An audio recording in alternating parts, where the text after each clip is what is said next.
am writing this under an appreciable mental strain, since by tonight I shall be no more.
Penniless, and at the end of my supply of the drug which alone makes life endurable, I can bear the torture no longer, and shall cast myself from this garret window into the squalid street below.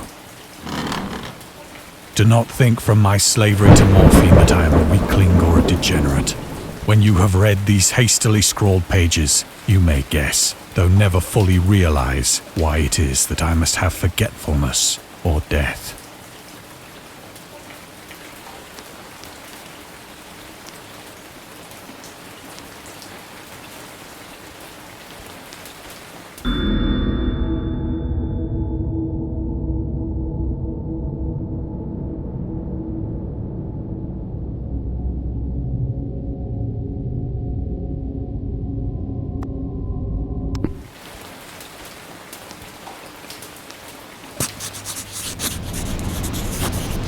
It was in one of the most open and least frequented parts of the broad Pacific that the packet of which I was supercargo fell a victim to the German sea raider.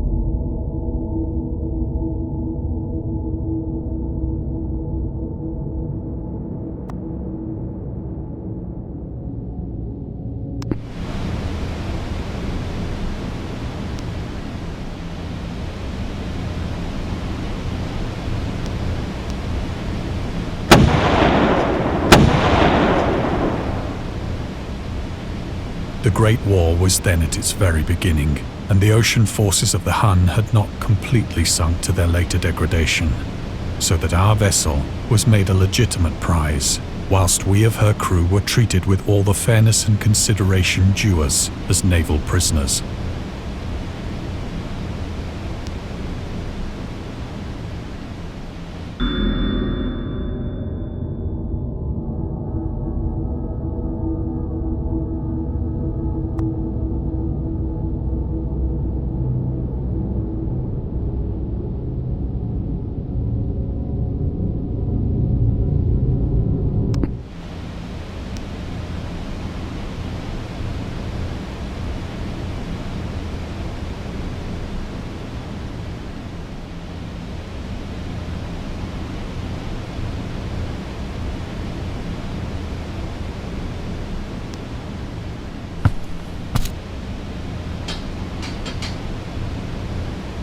So liberal, indeed, was the discipline of our captors, that 5 days after we were taken, I managed to escape alone in a small boat with water and provisions for a good length of time.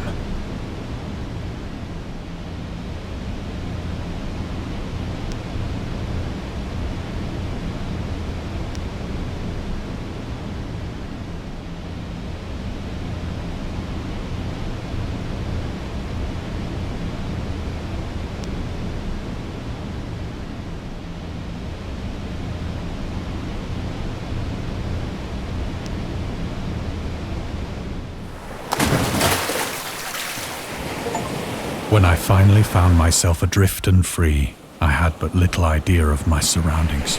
Never a competent navigator, I could only guess vaguely by the sun and stars that I was somewhat south of the equator. Of the longitude, I knew nothing, and no island or coastline was in sight.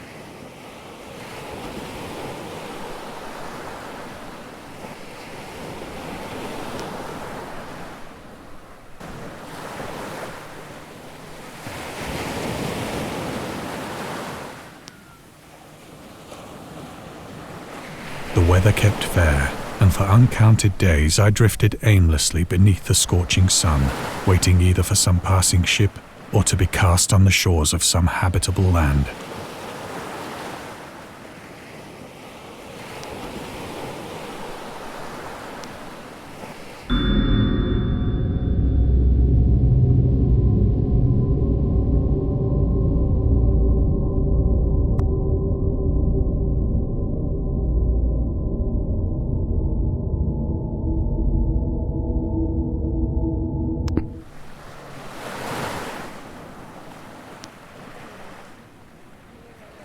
But neither ship nor land appeared, and I began to despair in my solitude upon the heaving vastness of unbroken blue.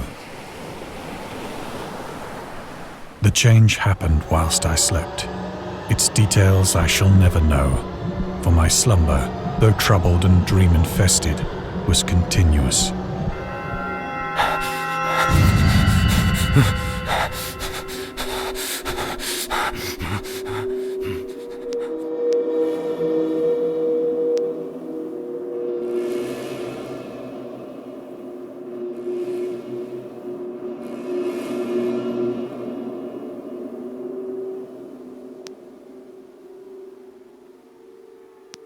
When at last I awoke, it was to discover myself half sucked into a slimy expanse of hellish black mire, which extended about me in monotonous undulations as far as I could see, and in which my boat lay grounded some distance away. Though one might well imagine that my first sensation would be of wonder at so prodigious and unexpected a transformation of scenery, I was in reality more horrified than astonished, for there was in the air and in the rotting soil a sinister quality which chilled me to the very core. The region was putrid with the carcasses of decaying fish and of other less describable things which I saw protruding from the nasty mud of the unending plain.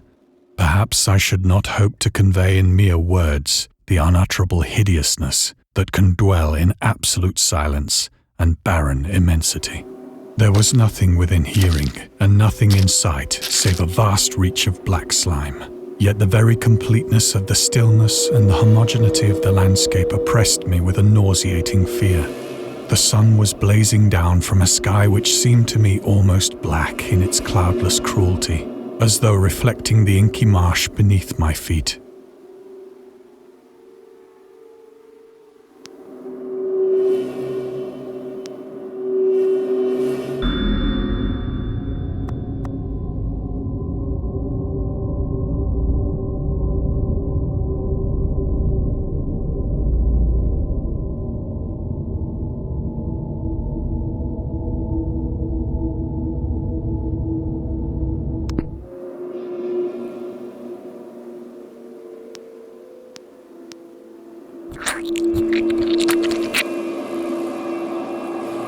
As I crawled into the stranded boat, I realized that only one theory could explain my position. Through some unprecedented volcanic upheaval, a portion of the ocean floor must have been thrown to the surface, exposing regions for which innumerable millions of years had lain hidden under unfathomable watery depths.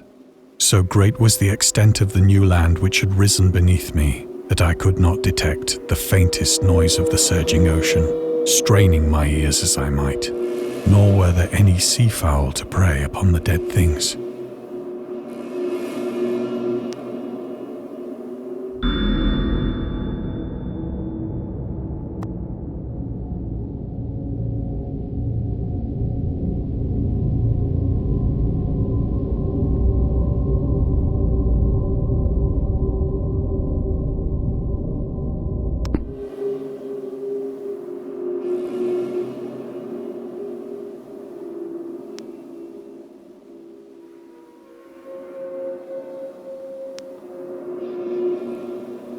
For several hours I sat thinking or brooding in the boat, which lay upon its side and afforded a slight shade as the sun moved across the heavens. As the day progressed, the ground lost some of its stickiness and seemed likely to dry sufficiently for traveling purposes in a short time.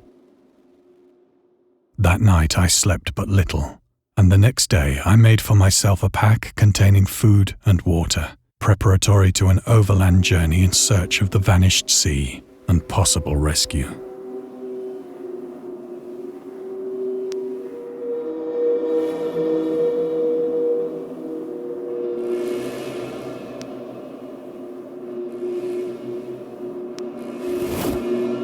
On the third morning, I found the soil dry enough to walk upon with ease. The odor of the fish was maddening, but I was too much concerned with graver things to mind so slight an evil, and set out boldly for an unknown goal.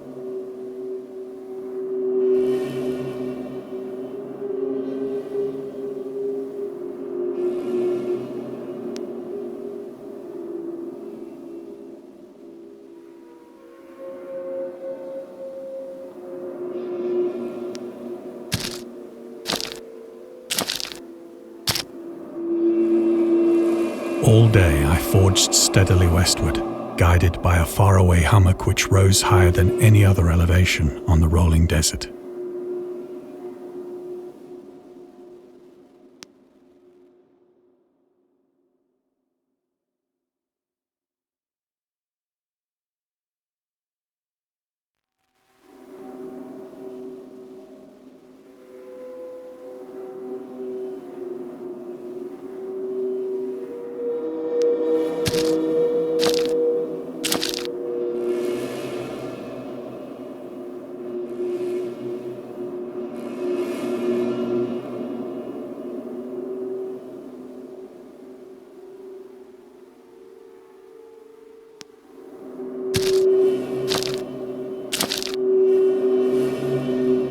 That night, I encamped, and on the following day still travelled toward the hummock, though that object seemed scarcely nearer than when I had first espied it.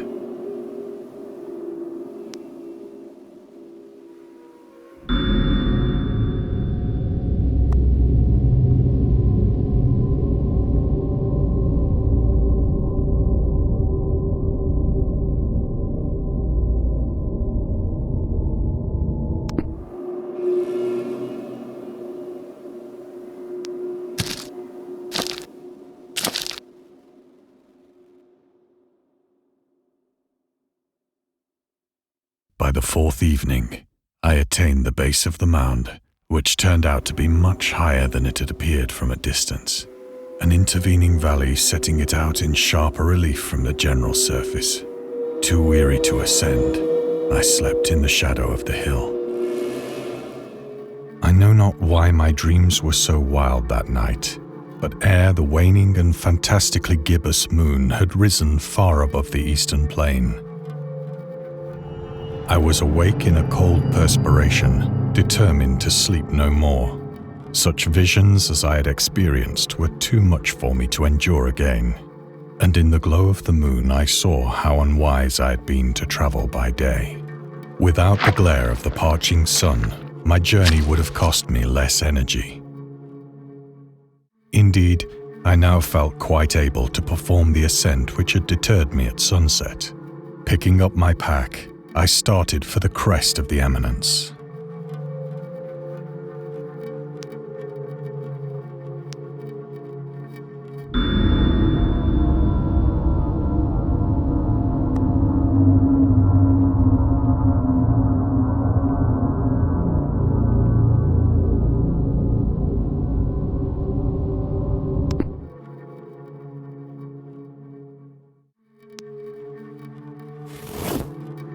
I have said that the unbroken monotony of the rolling plain was a source of vague horror to me, but I think my horror was greater when I gained the summit of the mound and looked down the other side into an immeasurable pit or canyon, whose black recesses the moon had not yet soared high enough to illumine. I felt myself on the edge of the world, peering over the rim into a fathomless chaos of eternal night.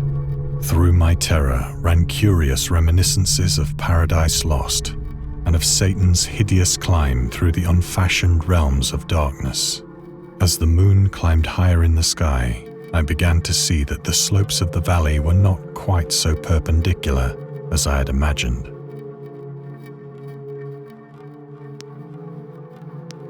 Ledges and outcroppings of rock afforded fairly easy footholds for a descent, whilst after a drop of only a few hundred feet, the declivity became very gradual.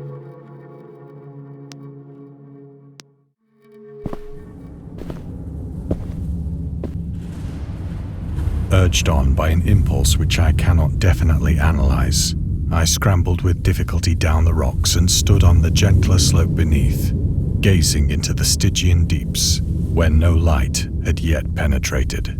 All at once, my attention was captured by a vast and singular object on the opposite slope, which rose steeply about 100 yards ahead of me, an object that gleamed whitely in the newly bestowed rays of the ascending moon.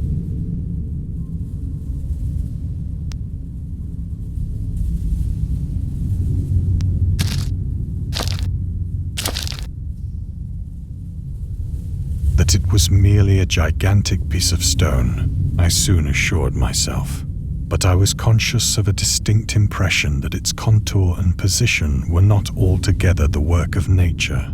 A closer scrutiny filled me with sensations I cannot express.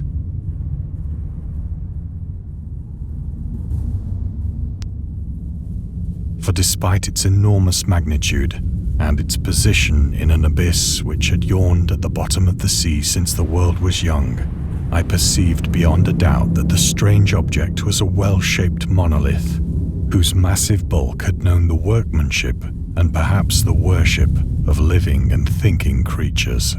Dazed and frightened, yet not without a certain thrill of the scientist's or archaeologist's delight, I examined my surroundings more closely.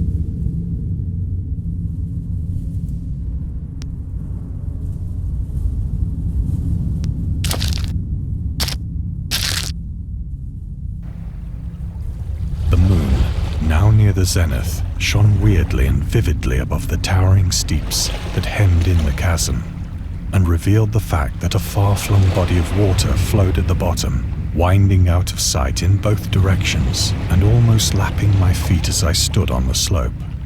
Across the chasm, the wavelets washed the base of the Cyclopean monolith, on whose surface I could now trace both inscriptions and crude sculptures.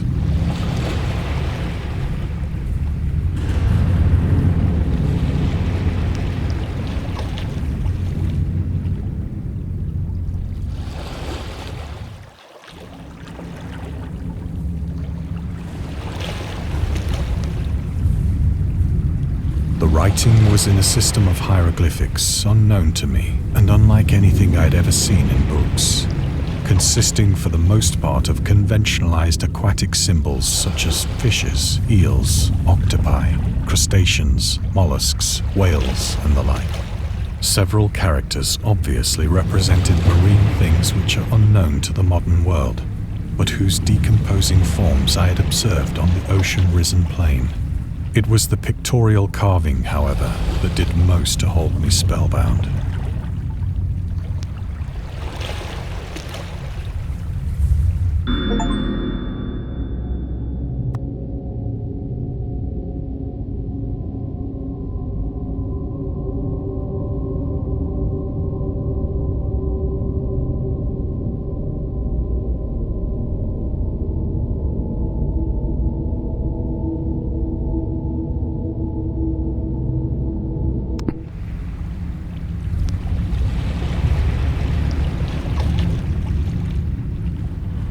Plainly visible across the intervening water on account of their enormous size were an array of bas-reliefs whose subjects would have excited the envy of a Doré. I think that these things were supposed to depict men, at least a certain sort of men, though the creatures were shown disporting like fishes in the waters of some marine grotto, or paying homage at some monolithic shrine which appeared to be under the waves as well. Of their faces and forms I dare not speak in detail, for the mere remembrance makes me grow faint, grotesque beyond the imagination of a Poe or a Bulwer. They were damnably human in general outline, despite webbed hands and feet, shockingly wide and flabby lips, glassy, bulging eyes, and other features less pleasant to recall. Curiously enough, they seemed to have been chiseled badly out of proportion with their scenic background, for one of the creatures was shown in the act of killing a whale, represented as but little larger than himself. I remarked, as I say, their grotesqueness and strange size, but in a moment decided that they were merely the imaginary gods of some primitive fishing or seafaring tribe. Some tribe whose last descendant had perished eras before the first ancestor of the Piltdown or Neanderthal man was born.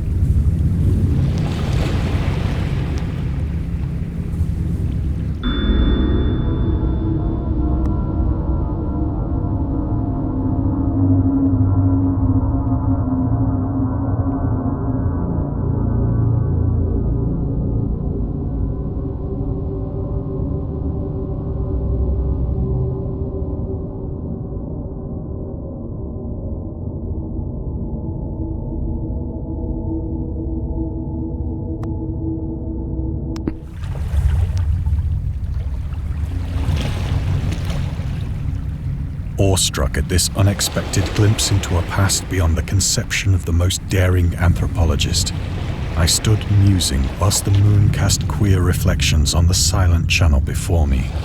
Then, suddenly, I saw it. With only a slight churning to mark its rise to the surface, the thing slid into view above the dark waters. Vast, Polyphemus-like and loathsome, it darted like a stupendous monster of nightmares to the monolith, about which it flung its gigantic scaly arms, the while it bowed its hideous head and gave vent to certain measured sounds. I think I went mad then. Of my frantic ascent of the sloping cliff and of my delirious journey back to the stranded boat, I remember little.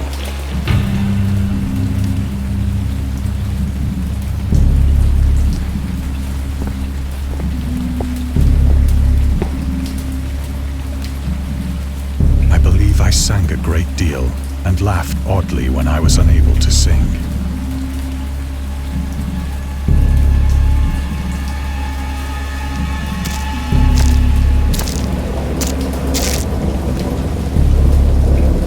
I have indistinct recollections of a great storm sometime after I reached the boat. At any rate, I know that I heard pearls of thunder and other tones which nature utters only in her wildest moods.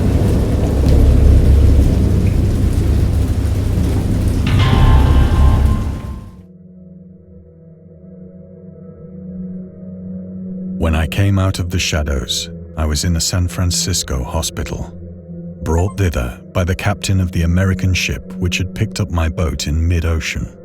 In my delirium, I had said much, but found that my words had been given scant attention.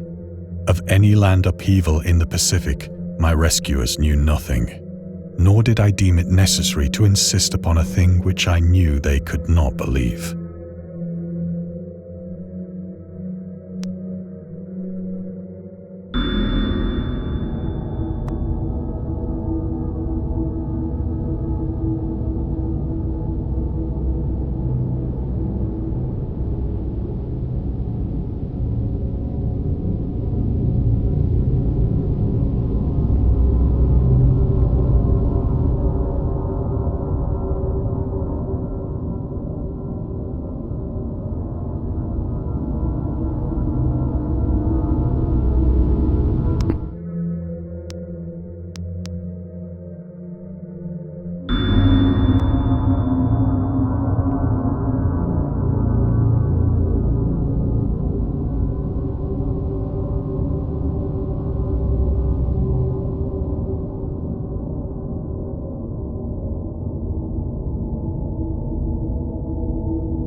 Once I sought out a celebrated ethnologist and amused him with peculiar questions regarding the ancient Philistine legend of Dagon, the fish god.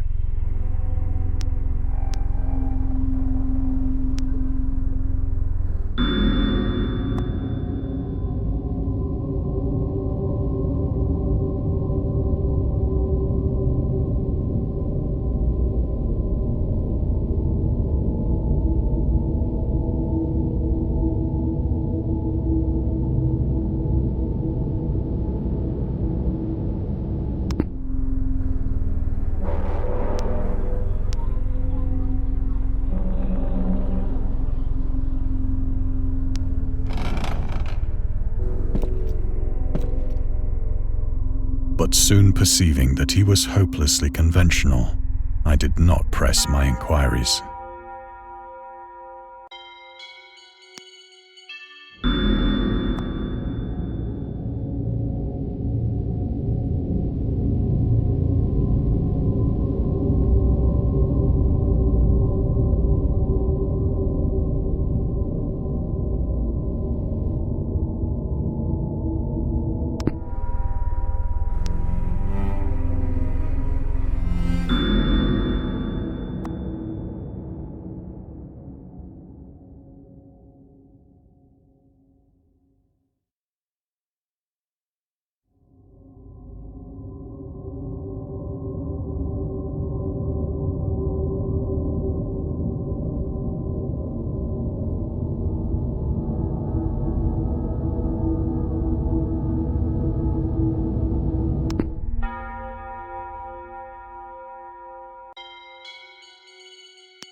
It is at night, especially when the moon is gibbous and waning, that I see the thing. I tried morphine, but the drug has given only transient surcease and has drawn me into its clutches as a hopeless slave.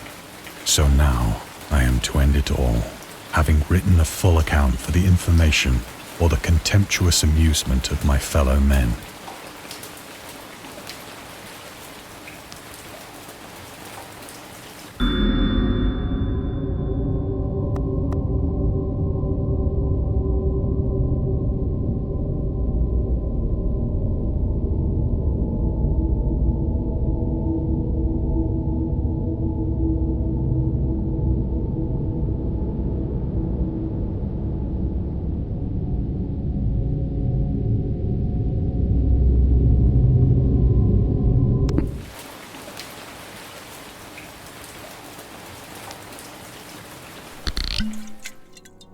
Often, I ask myself if it could not all have been a pure phantasm, a mere freak of fever as I lay sun-stricken and raving in the open boat after my escape from the German man-of-war.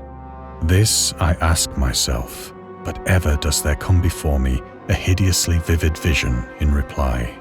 I cannot think of the deep sea without shuddering at the nameless things that may at this very moment be crawling and floundering on its slimy bed, worshipping their ancient stone idols and carving their own detestable likenesses on submarine obelisks of water-soaked granite.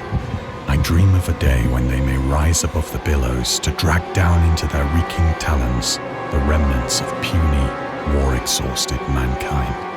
Of a day when the land shall sink and the dark ocean shall ascend amidst universal pandemonium.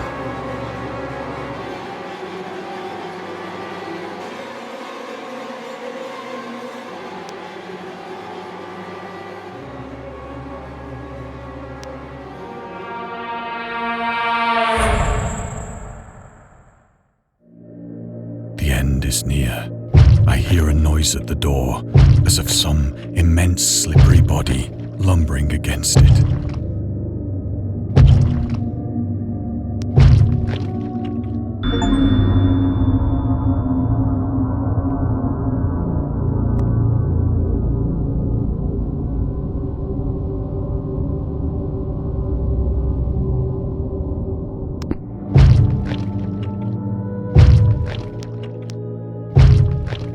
It shall not find me.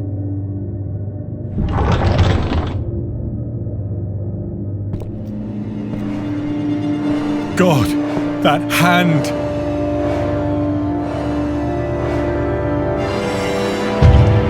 The window! The window!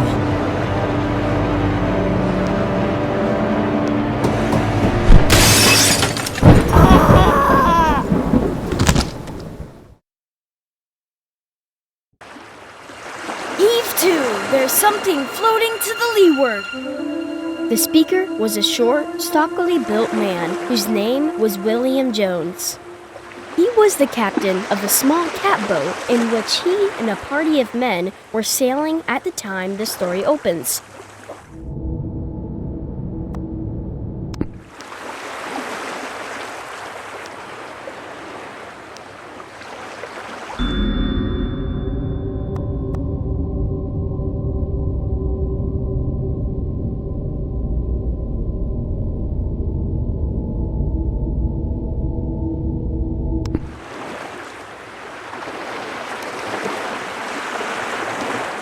"Aye, aye, sir," answered John Towers, and the boat was brought to a standstill.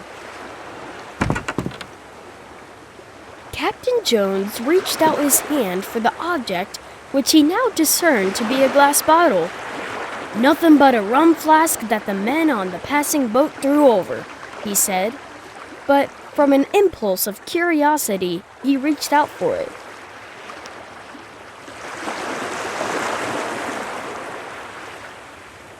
It was a rum flask, and he was about to throw it away when he noticed a piece of paper in it. He pulled it out, and on it read the following: January 1st, 1864. I am John Jones, who writes this letter. My ship is fast sinking with the treasure on board. I am where it is marked on the enclosed chart.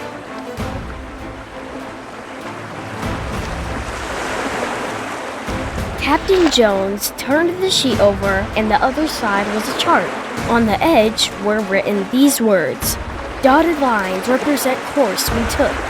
"Towers," said Captain Jones excitedly, "read this." Towers did as he was directed. "I think it would pay to go," said Captain Jones. "Do you?"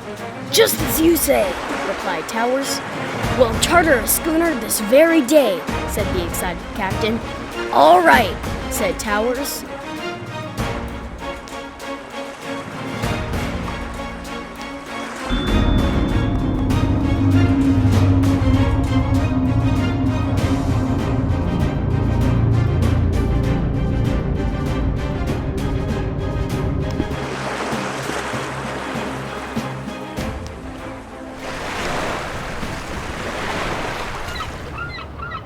So they hired a boat.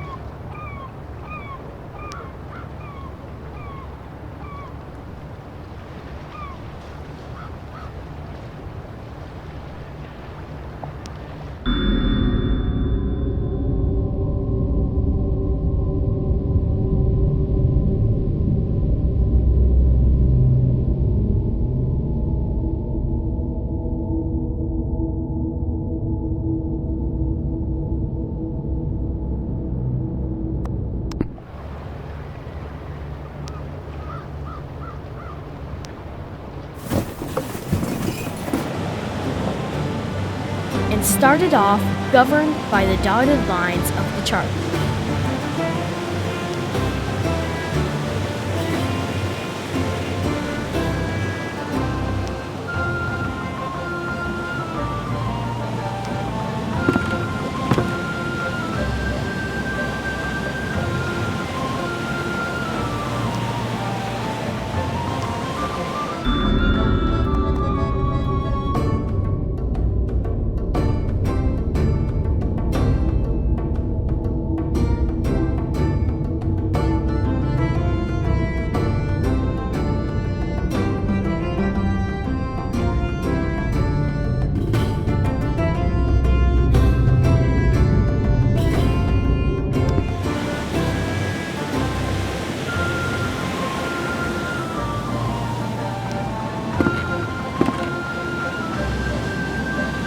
In 4 weeks, they reached the place where directed.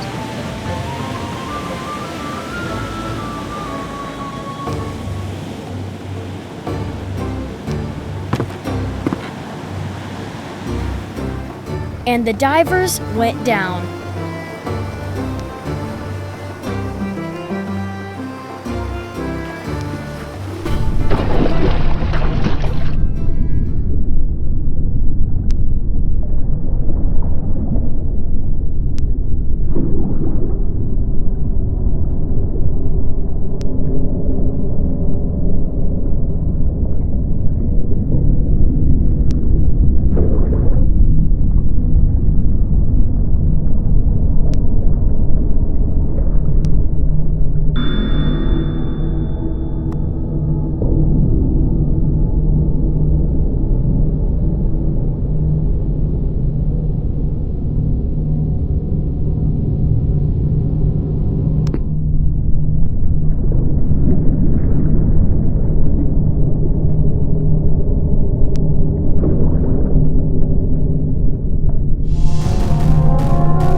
And came up with an iron bottle.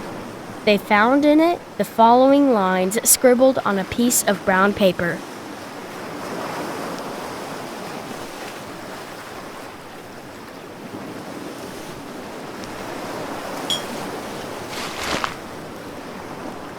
December 3rd, 1880. Dear Searcher, excuse me for the practical joke I have played on you, but it serves you right to find nothing for your foolish act. Well, it does, said Captain Jones. Go on. However, I will defray your expenses to and from the place you found your bottle. I think it will be $250, so that amount you will find in an iron box.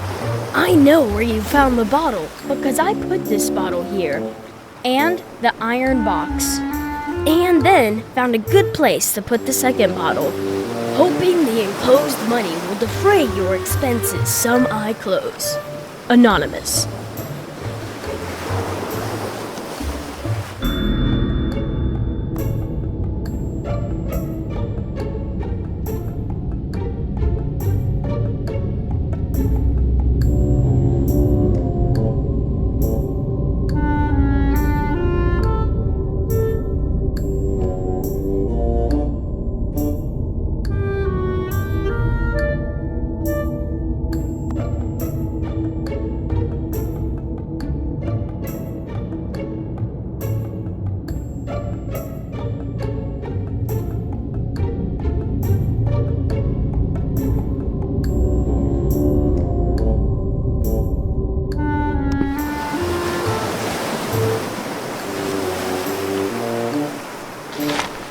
I'd like to kick his head off, said Captain Jones.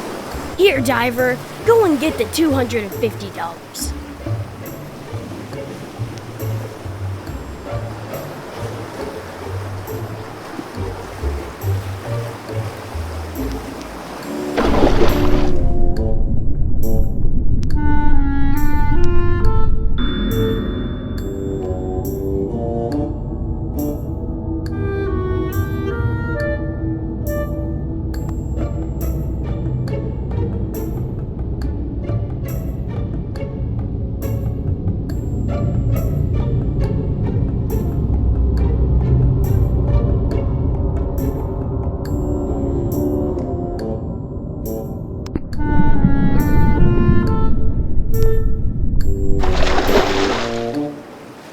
In a minute, the diver came up bearing an iron box.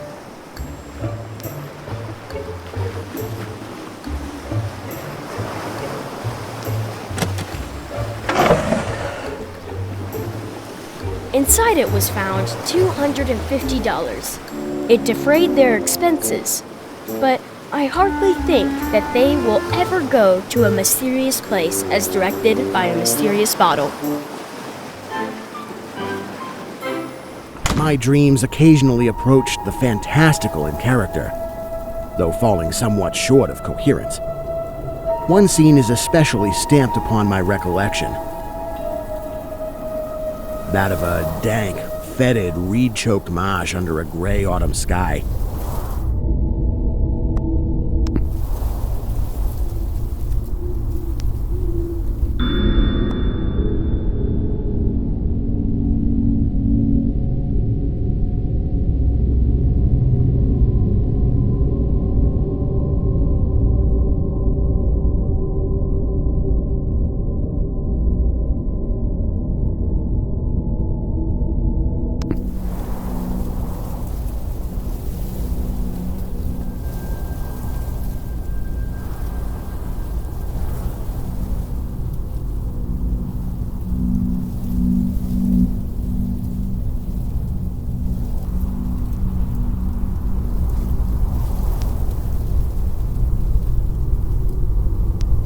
With a rugged cliff of lichen-crusted stone rising to the north.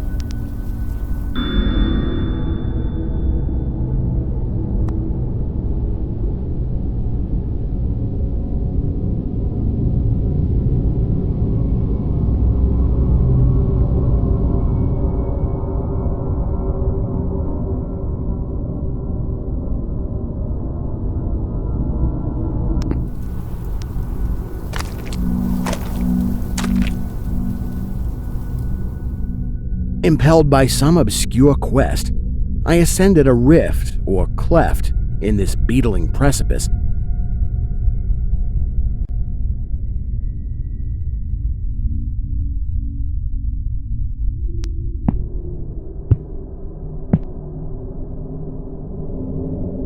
Noting as I did so the black mouths of many fearsome burrows extending from both walls into the depths of the stony plateau.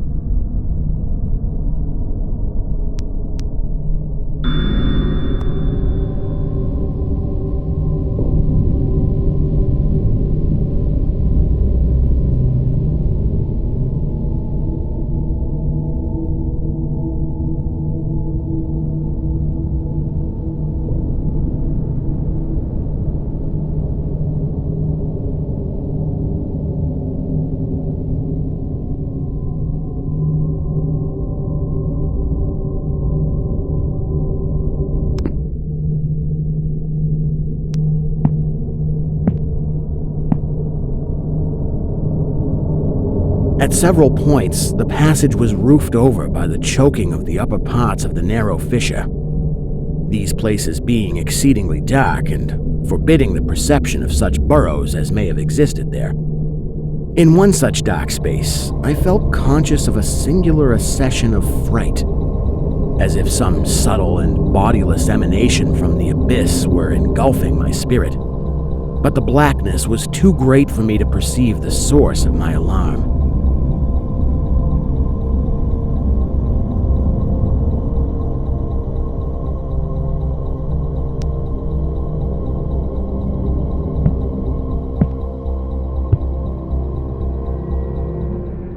At length, I emerged upon a tableland of moss-grown rock and scanty soil, lit up by a faint moonlight which had replaced the expiring orb of day.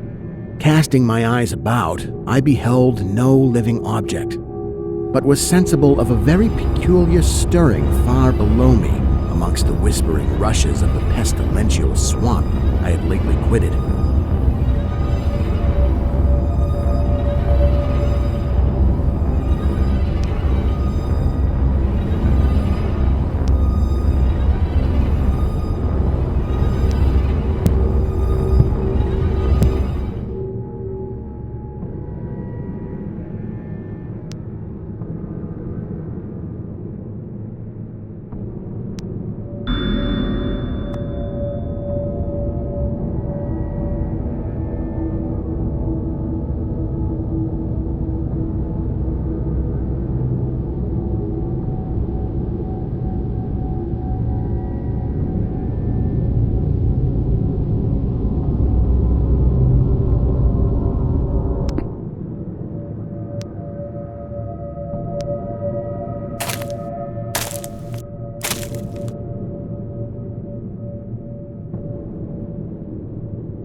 After walking for some distance, I encountered the rusty tracks of a street railway and the worm-eaten poles which still held the limp and sagging trolley wire.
Following this line, I soon came upon a yellow vestibuled car numbered 1852 of a plain, double-trucked type common from 1900 to 1910.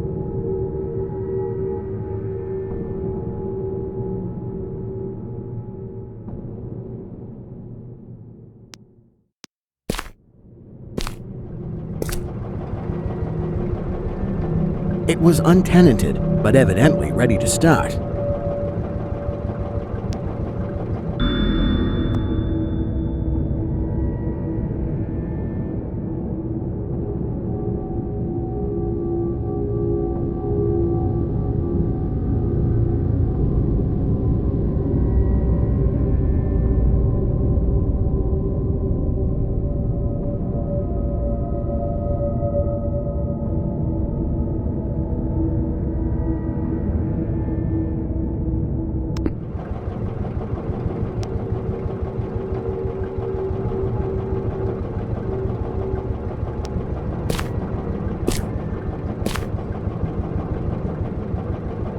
The trolley being on the wire and the air brake pump now and then throbbing beneath the floor.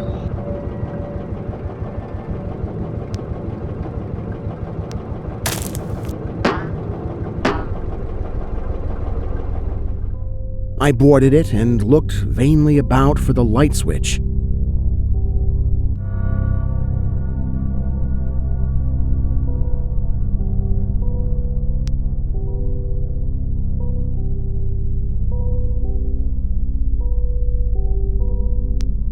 Noting as I did so the absence of controller handle, which implied the brief absence of the motorman. Then I sat down in one of the cross seats toward the middle, awaiting the arrival of the crew and starting of the vehicle.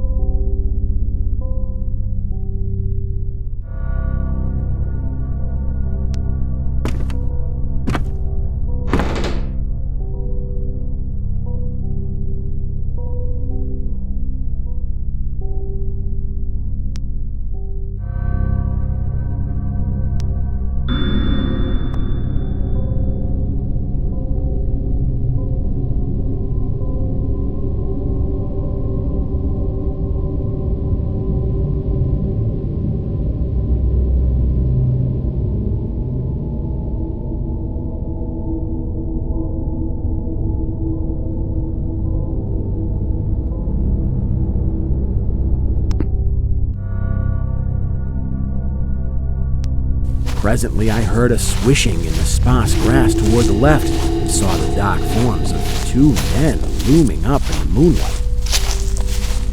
They had the regulation caps of a railway company, and I could not doubt but that they were the conductor and motorman. Then one of them sniffed with singular sharpness and raised his face to howl at the moon. The other dropped on all fours to run toward the car. I leapt up and at once raced madly out of that car.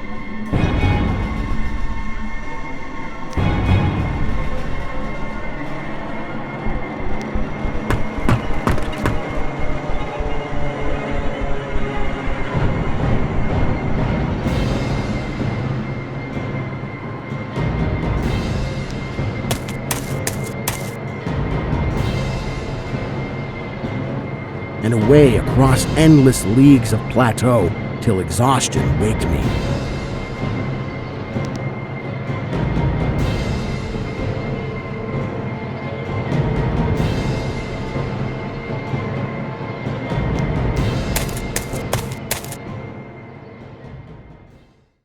Doing this not because the conductor had dropped on all fours, but because the face of the motorman was a mere white cone, tapering to one blood-red tentacle.